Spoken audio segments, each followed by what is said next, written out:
gentlemen, welcome back to the Smart Tank Revolution where we always kick out at 2. I am your very elated and excited host, Mr. Donnie Wonderful, aka Big Time Donnie, coming to you live from the office, which is located, by the way, in Titletown, USA, home of the now 18-time world champions, the Boston Celtics. You gonna clap it up for my boys. You gonna clap it up for my boys. I see you guys at the parade, which is ironically right around the corner from where this office is located. See you guys on Boylston Street. They're putting the gas in the duck boats right now. Right now. Can't wait. Can't wait. But nevertheless, I digress. So what we're actually here for is to discuss Who Killed WCW, this mini series that's produced by The Rock and Daniel Garcia, not the boxer nor the wrestler on AEW, but television exec, I assume. And as of now, I think episode 3 is the next to premiere. So 4-part series, 2 more to go. And I made some mental notes while watching this. I'm really enjoying this series because I absolutely love discussing WCW and I love the history of WCW. But I do recognize that a lot of the content that's on this promotion typically tends to begin in the 1994 era where Eric Bischoff comes in and he signs Hulk Hogan. Now they gloss over everything before that, but if there are any WCW commentaries or anything or any documentaries that are on YouTube that you are lovely supporters, if you know of any, please let us know in the comments because I eat this stuff up for breakfast, lunch, and dinner. But yeah. Oh, all the way before we go on to this, I do want to mention like the not beginning years, but you have the Bill Watts years in WCW, all right? You have the Jim Herd years, and one of the I guess most controversial things about Jim Herd was when he wanted to change Ric Flair's character and make him like a Spartan or the Spartan or something like that and wanted to cut his hair. I'm not sure. But that prompted Ric Flair to leave WCW and go over to WWF. And this is in 1991 because if you guys remember, or go back and look at SummerSlam, and I'm pretty sure this segment's still on that pay per view on Peacock. They wouldn't have cut that. But I remember Bobby Heenan going up to Hulk Hogan's locker room, knocking on the door, holding the big gold belt. It was the first time I saw it, and saying that he's the real champion. And there was all kind of vignettes with Bobby Heenan putting over Ric Flair as the real champion. But he brought that WCW belt to WWF. And Hulk Hogan's off camera. You can see the doors crack. Bobby Heenan's in the middle of a spiel, and then boom, Hulk Hogan just closes the shit, slams the door shut, and Bobby drops the belt. It's actually a funny promo, or a funny produced segment that I thought was comical. But now that I think about it, it's ironic at the same time because, to my knowledge, between the two companies, WWF at the time did it first. So then, years later, when Medusa shows up on WCW television with the WWF women's belt and drops it in the trash, that was like your get back, right? And then, of course, as we all know, one of the primary concerns of Vince McMahon is that he didn't want Bret Hart going to WCW with the WWF belt, or saying that he never lost, or whatever the case is. And the whole time, y'all did it first. Come on now, come on, somebody make it make sense. But no, let's get into this here. Who killed WCW? Man, the first 2 episodes, I have tons of mental notes about this. Tons of mental notes about this. And first and foremost, let's begin. And I think really the only thing I want to talk about is just everybody's interpretation of what was going on. Because Eric Bischoff, right, who always comes off as smart, intelligent, because he is. We here at Smart Tank Revolution, my esteemed colleague and I, Mr. Joey Business, shout out to you, brother. We met Eric Bischoff a while ago, and everything that from what I was able to gather, like this is how he presents himself. He's Eric Bischoff's a real gentleman. He was a real gentleman to us, and real pleasant to have a conversation with. Really engaging with the fans, and he just seems like a really really nice guy. Um, and I think he presents his perspective very well. He's just the thing that I'm noticing here is that the moment they get insight from anyone outside of Eric Bischoff, or mostly everyone outside of Eric Bischoff, they tend to point the finger at Hulk Hogan, at Terry Bollea, who should be on this thing. Man, the Hulks is getting his name dragged in the mud, just being super selfish. And they talk about the money that was spent. And there's a video on this channel where I gloss over his WCW contract. I titled it something, satirical, like financial greed, but it's actually, um, he was worth it. He was worth every penny.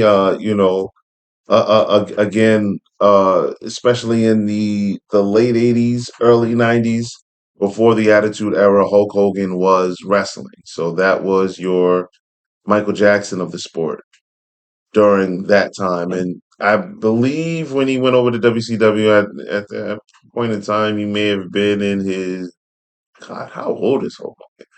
Let's just say he was 40s, right, or late 30s, 40s.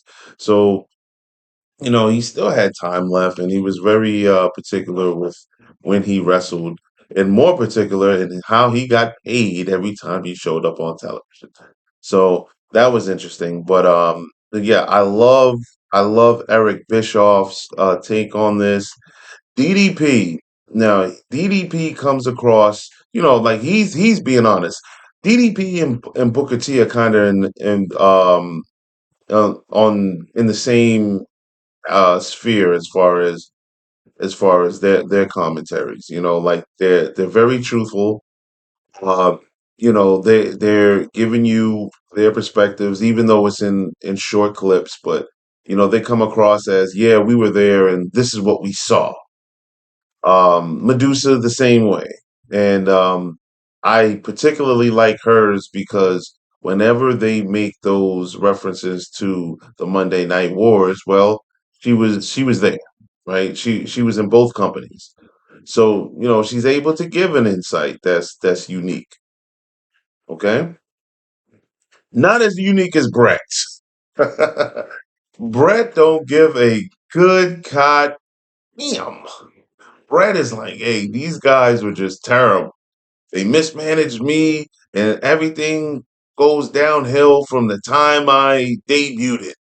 Brett is just full fledged that I have animosity or I regret this time, and this is what I felt then. Like, why are we running in? Why are we doing all this? Nothing makes sense.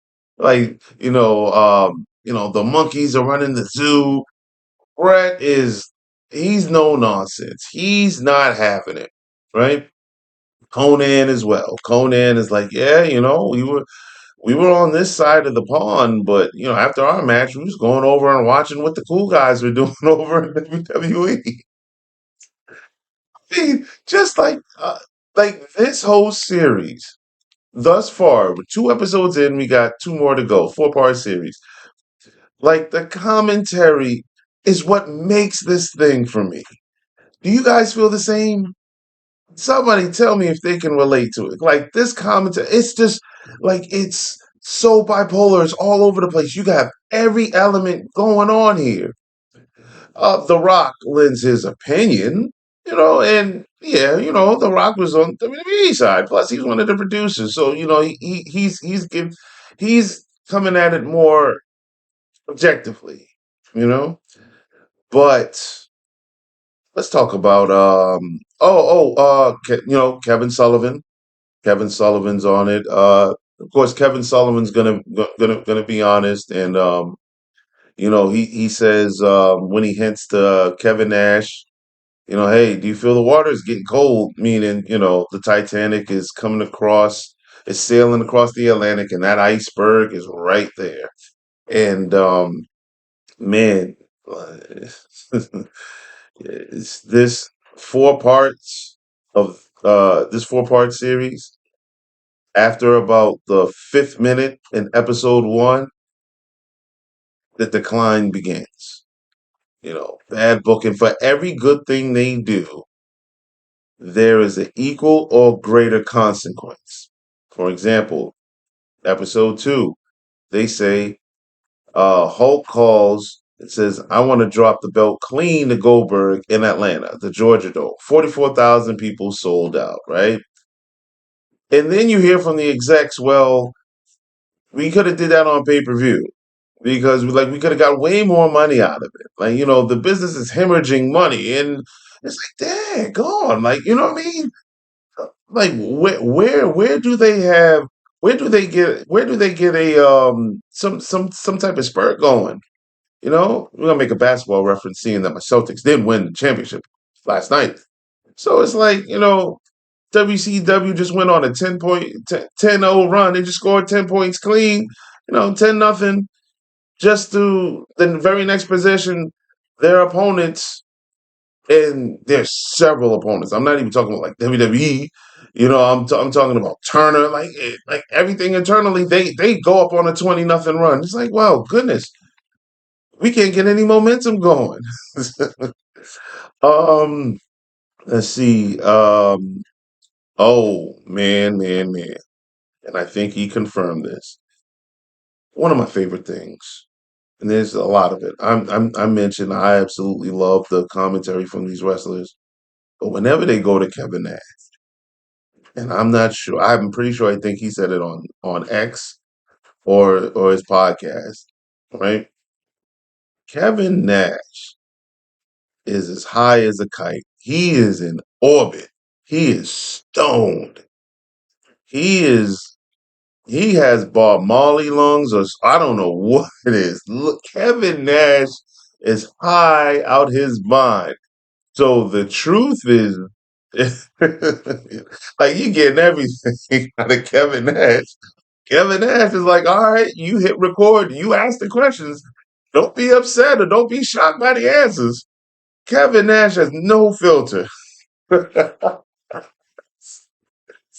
Kevin Nash is beyond inebriated. I don't know what it is. He is super relaxed. His eyes are half open. They say that truth come out, man. Well, look at Kevin Nash on this series right here. And then let me see who else. Goldberg. Okay, so yeah. So the tides are beginning to turn back in WWE's favor, and then Goldberg comes along.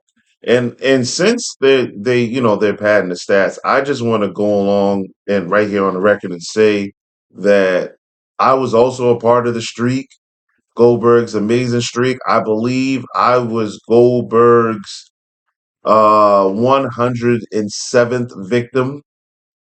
Yes, I fell short to the spear and the jackhammer at I don't remember what city the house show was in. I'm pretty sure I was in school, seeing that I was in middle school when all this was happening. But still, you know, Turner owes they owe WCW and Turner, they owe me money. I believe it was a dark match, but it was televised. Somebody find that tape. Somebody find that tape.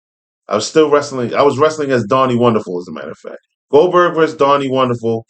I believe I was the 107th victim. It was a classic match.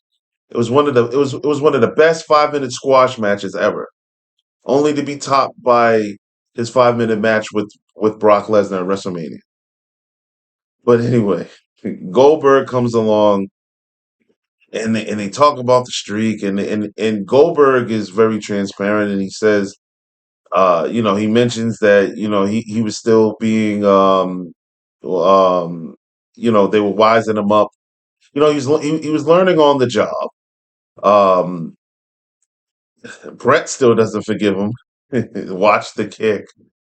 That was pretty catastrophic, but I do know from past interviews, and I'm glad he was able to say it, that Goldberg isn't running away from that accountability.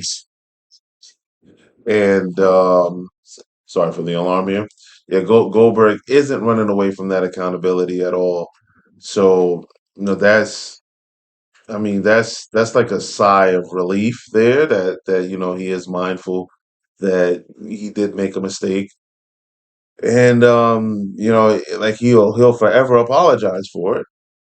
If Brett has his disdain, I mean, like a stroke did come from that, so I do get it, but I hope that over time, in some more time and some more reflection, that Brett's heart softens up and he's able to, just like he did with HBK in 2010 and Vince McMahon even before that, but bygones be bygones. It was a mistake, you know.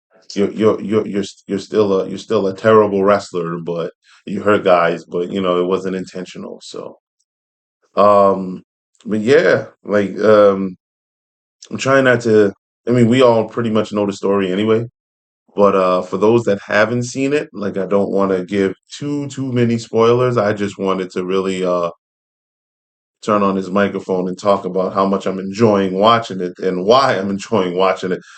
Man, these Scott Steiner. I wish they would have got Scott Steiner on this. Is there anybody I forgot to like who offers? Oh, Conan. I think. Oh, I said Conan. I love his honesty. Listen, this is going to be a classic series in my eyes, just because of who they're getting information from. So you guys, let me know what you think. Who killed WCW? Let us know in the comment section what you guys think of it. What's your favorite episode? If you're hearing this later, later in the future, by the time all four episodes have come out, come back here and let us know some more. We'll definitely engage with you. This is Donnie Wonderful. Thanks for listening to my tangent. See you guys on the next episode.